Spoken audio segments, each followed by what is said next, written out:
Welcome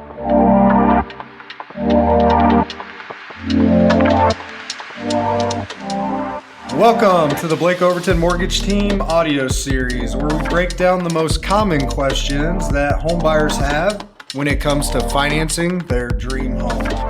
In these short, easy to understand guides, I'll walk you through the essential information you need when borrowing money to purchase a home.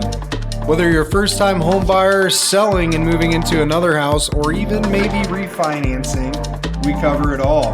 Let's dive into today's topic and make the mortgage process simple and stress-free.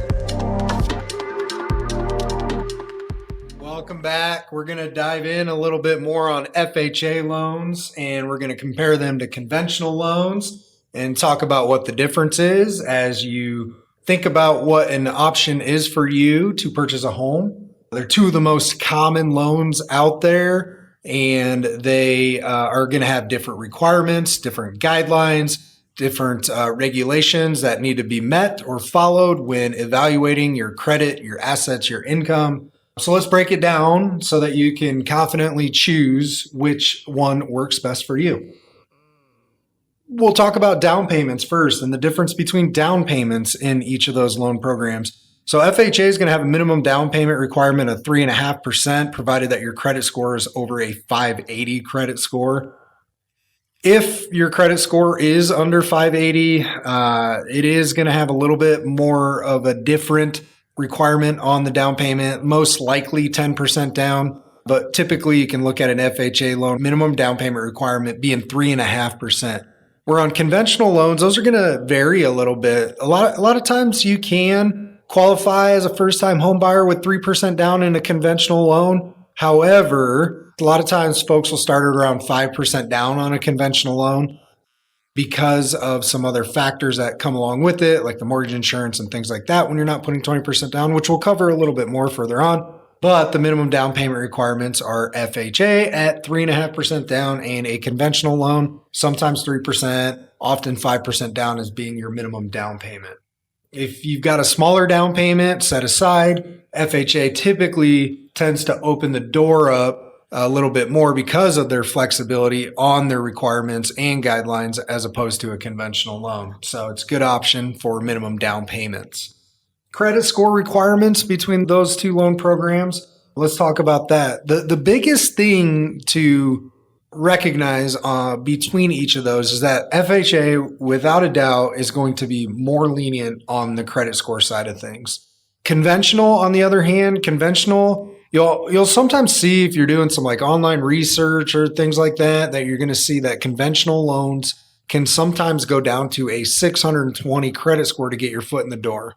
Now, that's very rare though, because if you're not putting down a huge chunk, meaning 20% or more, lower credit scores and conventional don't typically go hand in hand together. While FHA, on the other hand, you can still get favorable rates, favorable PMI or mortgage insurance if you are putting that minimum down payment towards the new home.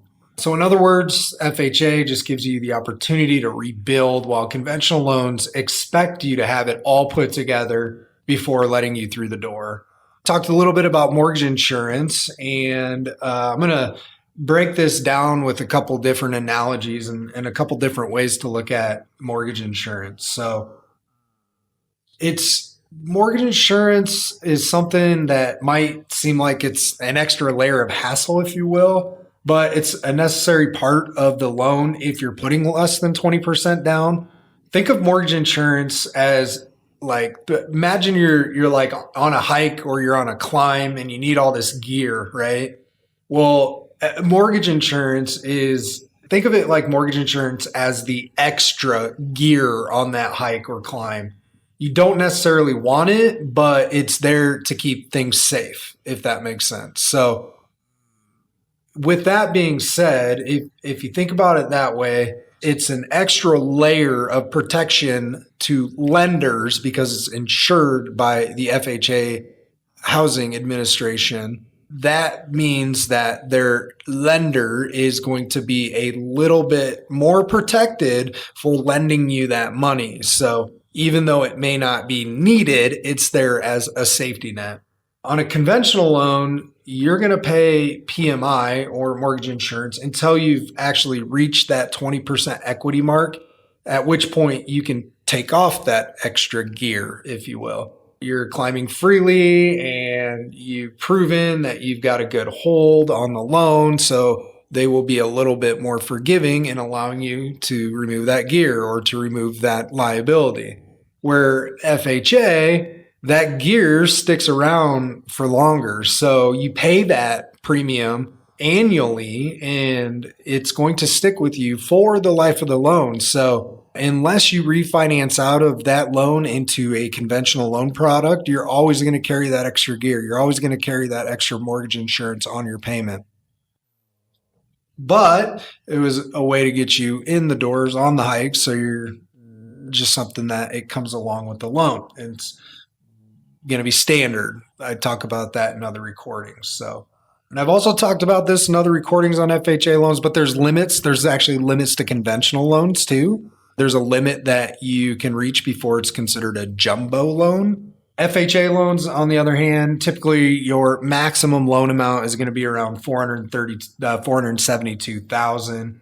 But there's some high cost regions out there throughout the states where they'll allow you to go up over $1 million a little bit. So it just depends on where you live on that.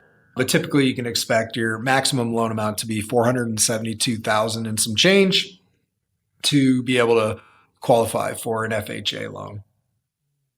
They do also have different property standards. FHA is going to be a little bit more finicky or a little bit more particular in what they require in terms of the bones of the house. So what I mean by that is when it comes to the appraisal, again, a whole nother topic to cover, but the inspection on the appraisal is going to have to meet HUD's minimum standards for safety, for security, and for soundness. So as long as there's no major repairs, no major hazards, there's nothing to worry about. If the house is more of a fixer-upper, though, FHA does still allow you to work in those scenarios, but those are going to be, they're rare. It's called the FHA 203K loan. That's for renovations. There's a whole lot that's involved in those processes, entirely different from just your standard purchase that, most folks are going to encounter on their purchase of their first home. So meanwhile, conventional loans are going to be a little bit more relaxed.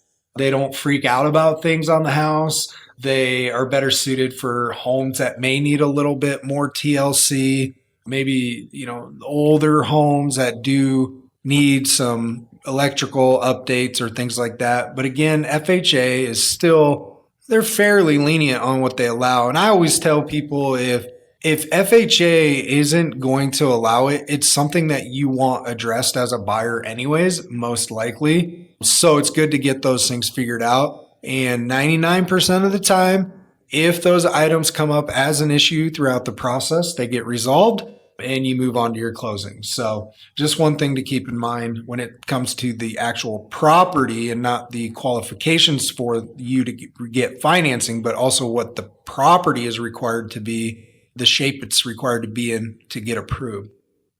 At the end of the day, both loan types are tools that help you to homeownership. So the key is just really figuring out which one works best for your journey. And thanks for listening. I appreciate it. And if you've got any questions or want to explore any other options, feel free to reach out.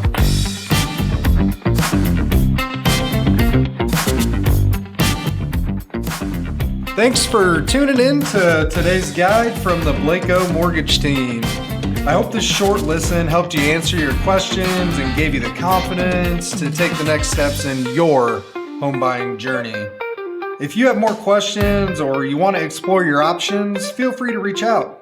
Stay tuned though for more quick, helpful tips to make the mortgage process easier. So until next time, we'll check you later.